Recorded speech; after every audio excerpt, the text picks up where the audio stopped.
What's up, all you awesome people out there? Geek Viz Hoove here. We are here with a video today.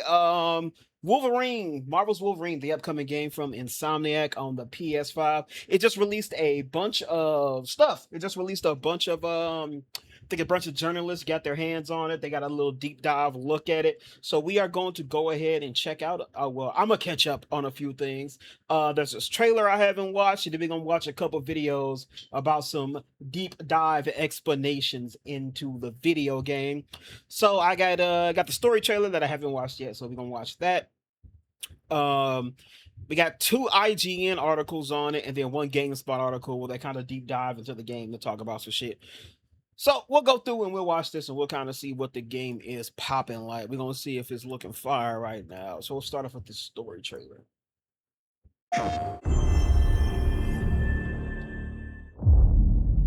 Logan, it's me. Wait.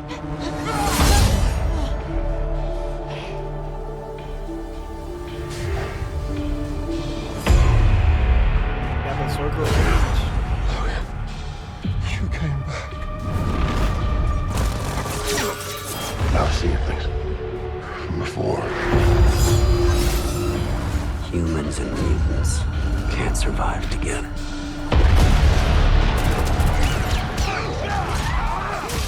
I've tried to keep them safe for so long.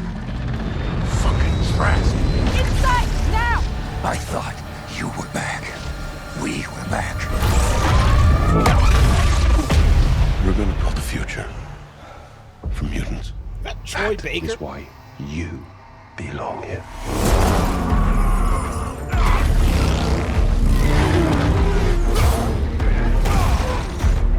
Tear the beast. The hunt is ready. Most people I see clearly. But you.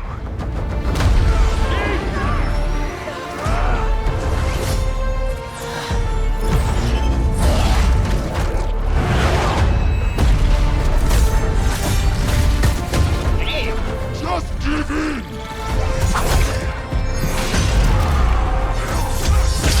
Remember who you are.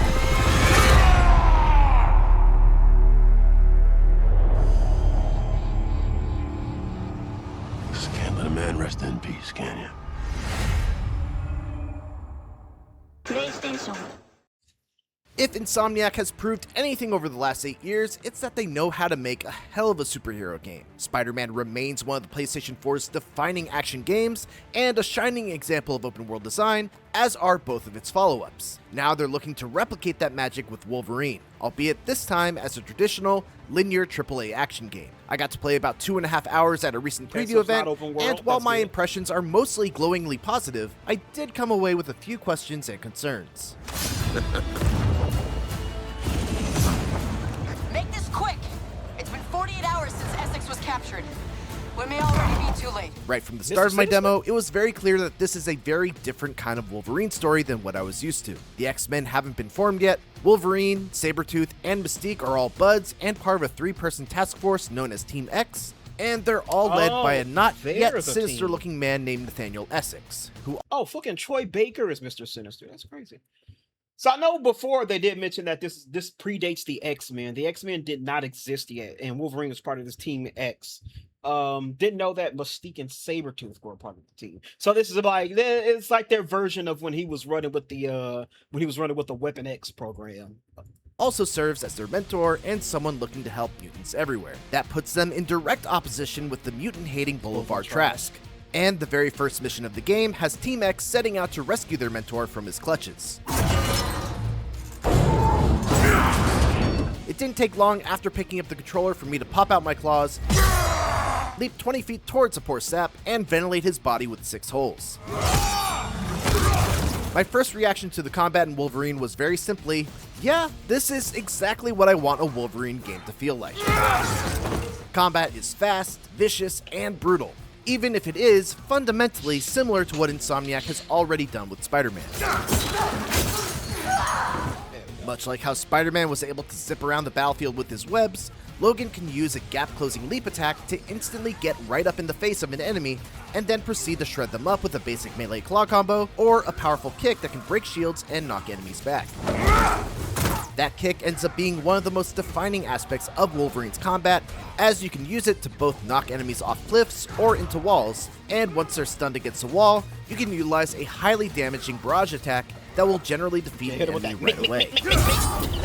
On the defensive side, Wolverine is a parry-driven game, so you'll always need to have your finger hovering over that L1 button, ready to press it on a split second's notice, because enemies do not wait around for their turn. They are very aggressive, and while the fodder baddies can be dispatched fairly easily, most of the cybernetically enhanced ones have very sturdy defenses that strongly encourage you to parry their attacks in order to open them up. Look, I like that. It's still very similar to Spider-Man, where his parries, where Spider-Man was the dodge with a spider sense. But it's still more of a melee focused combat here. But of course, with Wolverine, it seems like you're gonna strip away the gadgets Spider-Man has. Then of course the uber athleticism and high jumping and vaulting abilities that Spider-Man got. Wolverine also has access to a variety of special moves by holding down L2 and pressing a face button, which are generally reserved for stronger attacks that either do big single target damage, deal damage spread out over an area around Wolverine, grant him a limited time buff, etc.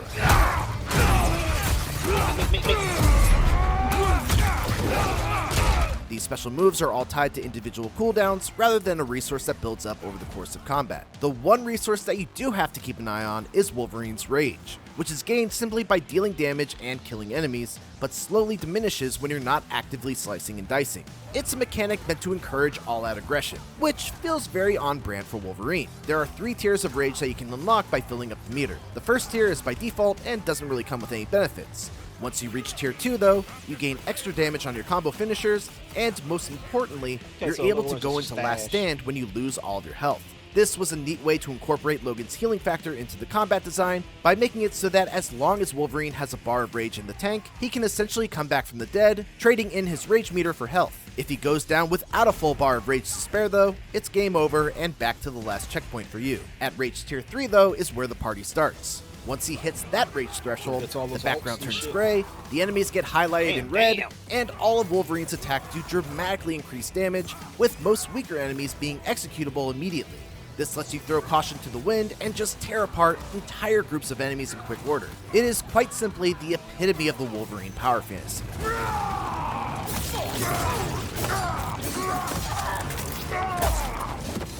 My overall impression of combat based on what I played is that it's all fundamentally sound, very satisfying, and does a great job of evoking the spirit of Wolverine. But at the same time, it felt like it was missing an element of creativity that I always look for in an action game.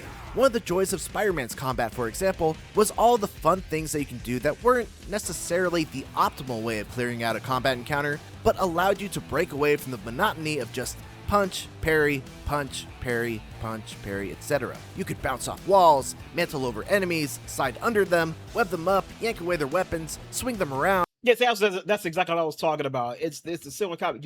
His is very bare bones. So it makes sense. He's an angry short nigga with claws. Like, what do you like get it? Like, you know, it's very it's very basic what he's gonna be able to do. Just like any like combat with like Captain America, is gonna be punches and kicks, and then they're gonna use his shield. You know what I mean? Compared to like Captain America versus Iron Man, you can be very inventive with what he can do in a combat because you just think of like what random shit you can pull out of the suit. But to me, that makes sense. It's Wolverine. That's why I was saying Spider-Man has that uber athleticism and his gadgets with his web swing, his ability to jump super far, very high, all that super athletic shit incorporated with the gadgets and the webs enables you to really mix up the combat a little bit. Wolverine don't have that. Like I said, he's a fucking angry nigga with claws. Launch them up for an air combo, knock them away, pull them back, etc. Wolverine mostly just angrily stabs things. And while he is the best there is at what he does, I did wish that what he does offered a bit more variety. We don't need you, Runt. Never did. Now, to be fair, there are some fun ways that Insomniac encourages you to use the environment to your advantage, like kicking an enemy into a forklift is always a good time. And there are occasional team-ups that organically feature combination attacks between you and your partner, much like what was seen in Spider-Man 2 and Miles Morales. But on a base level, I do have some concerns about how Wolverine's combat will remain engaging throughout the entire campaign. Ooh. It's certainly possible Reminds me for of that those, depth to be uncovered as I get Arkham deeper Knight into the game. combos. There is, after all, a skill tree with a variety of techniques and special moves that I only really scratched the surface of, along with adaptation points that can be spent on a variety of character upgrades. My hope is that those later upgrades and skills add some extra flavor to Wolverine's combat and aren't just more powerful techniques that scale his strength to meet the increased difficulty of later enemies and bosses. Interestingly, the thing that impressed me the most about Wolverine was actually the direction of the story. You've got Wolverine on a team with Mystique and Sabretooth during a time before the forming of the X-Men, with the addition of Jean Grey and Nathaniel Essex as two people that are very important to Wolverine, but also have two very different worldviews. These are all very combustible elements in play, and I'm excited to see where it all goes. Doubly so due to the fact that it's written by Walt Williams of Spec Ops: The Line fame, who is one of the best video game writers in the business. Thus far, the performances have been excellent as well. Liam McIntyre's portrayal of Wolverine. Spec Ops: The Line has been, unfortunately, I never played it, so I'm could be completely transparent and clear about that. I've never played Spec Ops: The Line, but I've seen and heard nothing but positive things about that game, and it has like it's always regarded as one of like the greatest, most well executed video game twists. So that's really dope that he's doing this. It was a very psychological kind of story. It wasn't just soldiers shoot things, you know what I mean? It talked about the actual mental and psychological effects war can have on a person. And honestly, if he's adapting that to this game, there's no better person for you to put that in there than with fucking Wolverine. That's another big thing about his story, his how fucked up and fractured his mind is for living for so long and going through so many battles. Wolverine is very grounded and paints the picture of a man bottling up a lot of anger and pain, but still has that rough edge and ruthless aggression that fans expect from the character. You gotta talk to Essex. I only got to see a little bit of Troy Baker's Nathaniel Essex, but so far, it's shaping up to be yet another memorable and nuanced performance in his stacked resume. You came back. I got to see different sides of both Mystique and Sabretooth than what I'm used to, But you ain't ever coming back. and I'm very much looking forward to seeing where Nicole Pacent and Brett Gibson take their respective characters. You find Essex yet? Oh, I found something already. While much of the demo was spent with Wolverine snarling, growling, and prowling as he found new baddies to stick his claws into, there was one notable section that was much more quiet and subdued, and actually ended up being my favorite stretch of gameplay. In it, Wolverine wanders through Lowtown, which is a bit of a safe haven for mutants to congregate. I was able to strike up conversations with fellow mutants, engage in some not-so-friendly arm wrestling with Sabretooth, play a revealing game of Never Have I Ever with Mystique, and even find a handful of Easter eggs tucked away. It was a welcome reprieve from all the action, and I hope that there are more moments like this where I get to learn more about the characters that inhabit the world. I just needed some space. From everything. Yeah.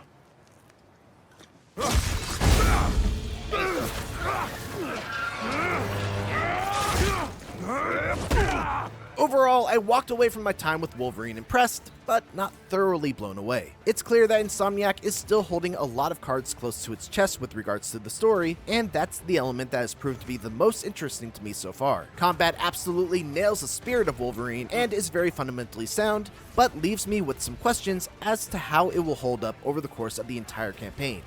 We'll see how it all pans out when Wolverine releases on PlayStation 5 on September 15th. For more recent previews, make sure to check out our IGN First coverage of Control Resonant. All right, so from this first video, it seems that Wolverine story is good. Story could be fire. They like what they're seeing so far. They gotta wait and see what else it possibly offers. Combat is sound and very solid, though they think it might be a little bit dull. It could be a little too repetitive and not very creative. I will say, just from looking at it, it looks really good, and it seemed like and that's kind of like been the general sense I've seen from like the general sense of everybody talking about the game is that it's nothing revolutionary. It's nothing like, it's nothing it's no Expedition 33, but it's very good, which is kind of what I was expecting. It's about a solid 7 or 8. Let's check out the GameSpot hands-on. Insomniac's Wolverine takes place on Earth 1048, the same universe as its Spider-Man games, and opens with an assault on a Weapon X base, where Wolverine teams up with his longtime hater Sabretooth. I played through this section of the game just days after watching them both do the exact same thing in X-Men 97. A foolhardy mission featuring Wolverine is a pretty common narrative beat in Logan's stories, irrespective of format, but that sense of fortuitously timed familiarity became a feeling that permeated much of what I saw and played of Wolverine. Wolverine is the latest in a type of game that PlayStation has become known for, a mostly linear action game that is narrative driven and uses introspection, self-discovery, and personal growth as theme for character development. What I played wasn't remarkable for its unique ideas, but nevertheless, it made a good impression in the way that it was executed.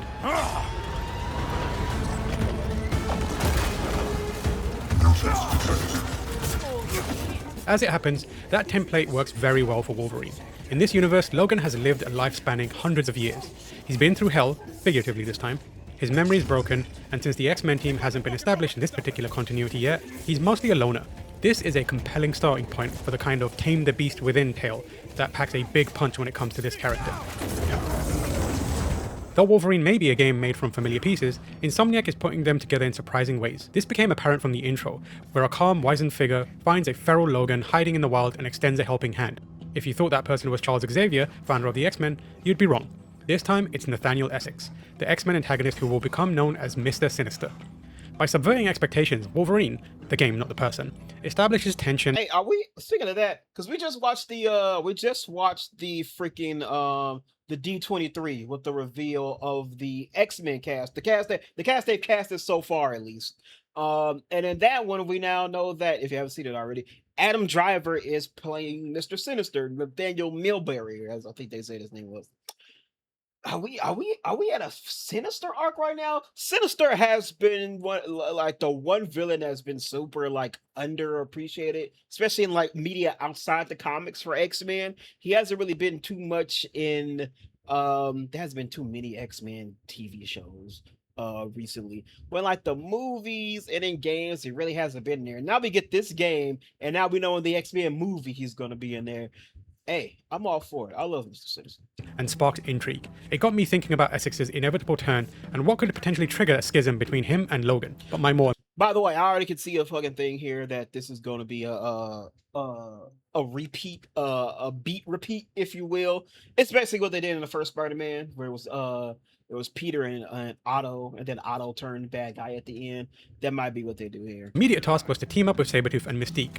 Team X, as the trio is known, was put together by Essex, and are now trying to rescue him from the clutches of lunatic human supremacist Oliver Trask.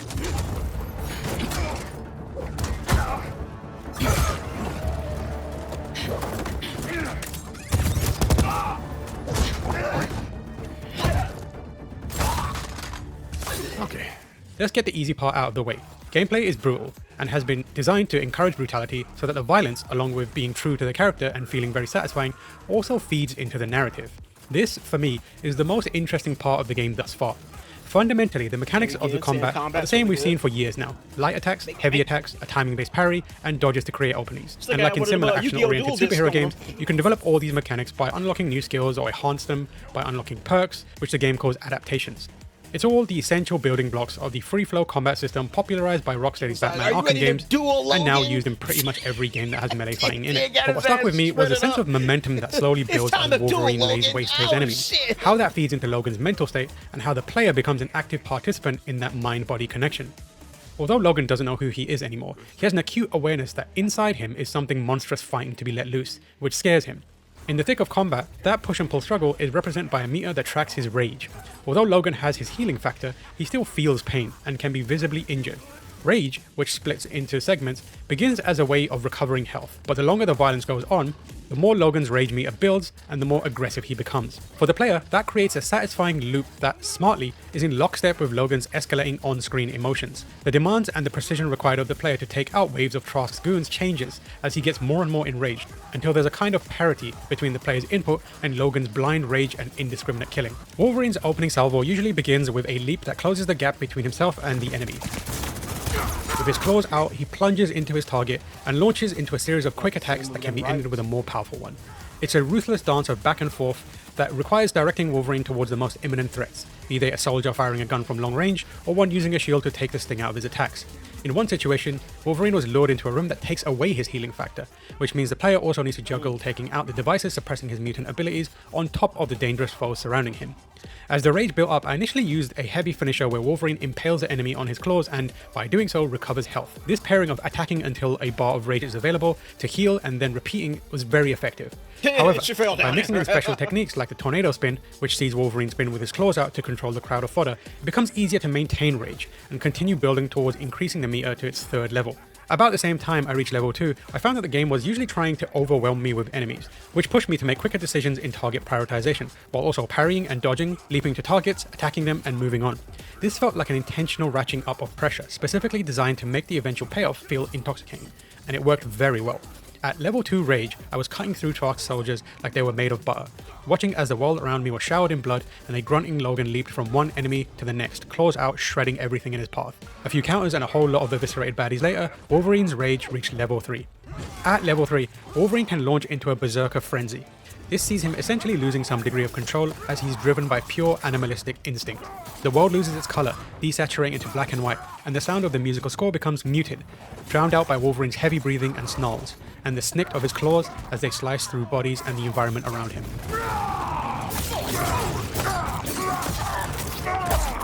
Crucially, the player's inputs simplify to just hitting 2 trigger buttons to viciously maul anyone in his path, instantly killing them. That process no doubt sounds pretty ordinary on paper, but I'd be lying if I didn't admit that the synergy between the various systems building into a big violent payoff put a smile on my face. It's one of the ideas that Insomniac has implemented to bring authenticity to the character in the same way that exhilarating web-swinging mid-air pirouettes and impromptu backflips were how the studio realized the fantasy of being Spider-Man. There's a level of satisfaction that comes from the sudden shift from carefully timed strikes and evasive maneuvers to simply hammering 2 buttons to obliterate everyone and everything that embodies Wolverine and his anger so well. But it was also released for me too.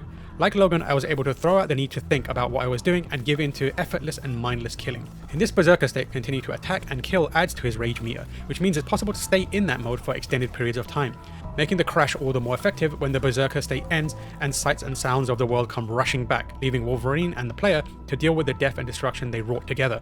It's a very neat trick that for the couple of hours I played never got old. Whether that transition remains as effective over multiple hours remains to be seen, but I suspect that being able to unlock new techniques and adaptations... Same thing. Combat is very fun, it's very interesting, super gory, entertaining. They just worried how it will hold up will keep things in the fresh. long run. That satisfaction of combat is what I left thinking most about, but there were a number of other noteworthy elements I'm eager to experience more of. As mentioned, Nathaniel Essex's arc from idealist to lunatic is a major one. During my session, I reached a point where cracks started to form in his relationship with Logan, as Essex started to descend into his own kind of savagery. But there are also numerous other characters and relationships that are similarly intriguing. This is one of the few instances of non-comic book X-Men material choosing to explore Mystique beyond the usefulness of her shape-shifting abilities in Subterfuge.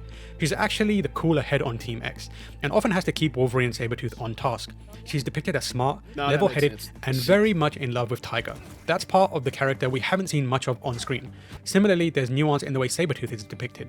Although he's constantly giving Wolverine grief and goading him, it's clear that he sees him as a kind of kindred spirit, and though he'll never admit it, he's the closest thing Sabretooth has to family. That means that when cracks in Team X start to form, Sabretooth takes it very poorly, lashing out at Logan. You want to call the shots? Kick Essex's ass! Take charge!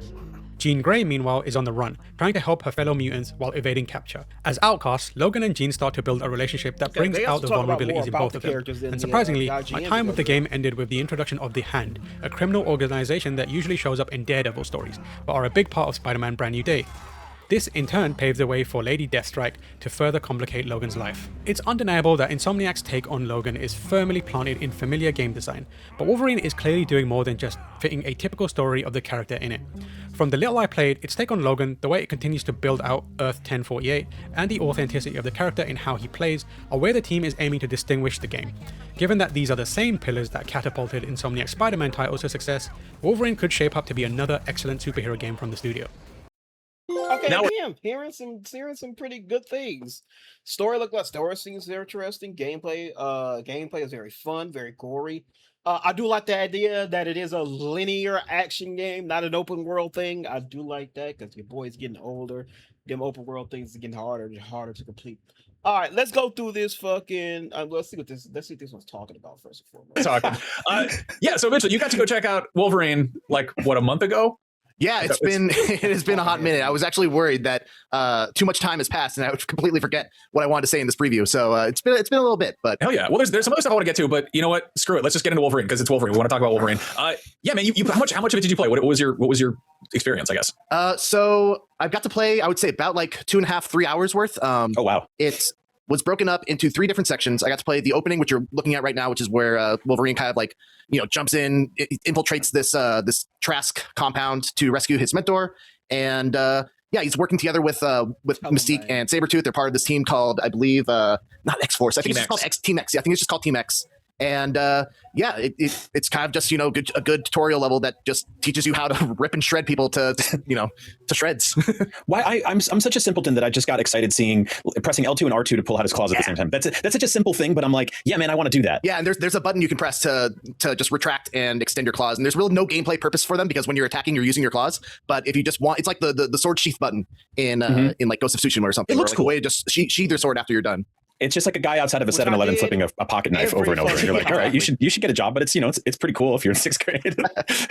So this is I'm gonna admit I'm like a little bit let down that the tutorial section is like a big special ops situation. I was so hoping that it would be done through the lens of like Weapon X flashbacks, but I guess this is still pretty cool. I think most people would be turned off if they start the game and it's just Wolverine in like a VR headset and a diaper, like running through in the danger room or something. Yeah, I mean, well, like when they let him loose in the woods, he's just running around in his underwear with like an Oculus Rift on. Like I still think the funniest thing they did in any of those movies was where he like wakes up and just runs out the door and it just looks like something from like a sketch comedy. I love that.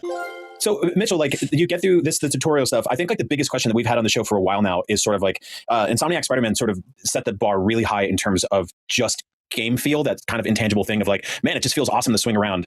Do you feel that same sort of energy when controlling Wolverine? Like, is it just like when you're snapping around, when you're running around from place to place and fighting people and stuff like that, or even just existing? Like, was that one of those things where you're like, damn, this feels good? Yeah, and I mean, that's obviously one of the things that Insomniac has really focused on is like their key target for this game. They want to make you feel like Wolverine. I know it's a meme to say, feel like Batman, feel like Spider-Man, feel like Wolverine, but that is literally the goal that they are setting out to achieve. And I think that they really are, they do a good job of working towards this goal. It's all about like just the ability to leap 20 feet towards an enemy just like this and like stab them. And it is like Spider-Man in the way that you have that gap closing tool. Like Spider-Man could zip to an enemy and all of a sudden he's in another enemy's face. You're never like in a position where you're 10 feet away from an enemy in this game because you always have that ability to just instantly get in their face. I love that, and that feels like something. I mean, obviously games have been doing it for a while, but in terms of comic book games, it feels like something. All right, I ain't gonna lie, I ain't that interested in this one.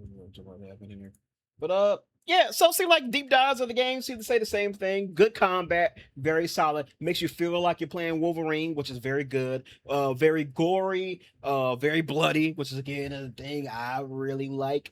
Says the story has the potential to be really, really good. They all seem to universally like what they played, and even in just the fucking couple of hours that they played, seems like they really enjoy what they like. But yeah, it seems like it's gonna be a very solid game. Again, it doesn't seem like it's gonna be anything game changing or anything like that, but it seems like it's gonna be a good game, which is all I really need and all I'm really looking forward to. If I want to play something super mind bending, super crazy, super different, that's what Control Resonance for, baby. We got that. But yeah, so that's all I was doing. I just wanted to take a look and dive a little bit deeper into some of the gameplay footage for Wolverine. But y'all let me know what you think about the Wolverine and what the people have been saying when they get their hands on it, and are you excited for it? Anyway, that's it for me here today. Let me know down in the comments what you think down below. Till next time, everybody. If you haven't already, go check out my D23 reaction video. I looked at the whole entertainment press conference they had where they released all the movies, all the shows they got coming out. Watched a couple of the trailers, so feel free to check that out. The X-Men cast has finally been revealed, so you can go and check that out as well. But anyway, till next time, everybody, always remember, stay watching, stay playing, stay awesome, and as importantly, as always, stay safe out there. Until next time, everybody, I'll speak to you all later. Deuces.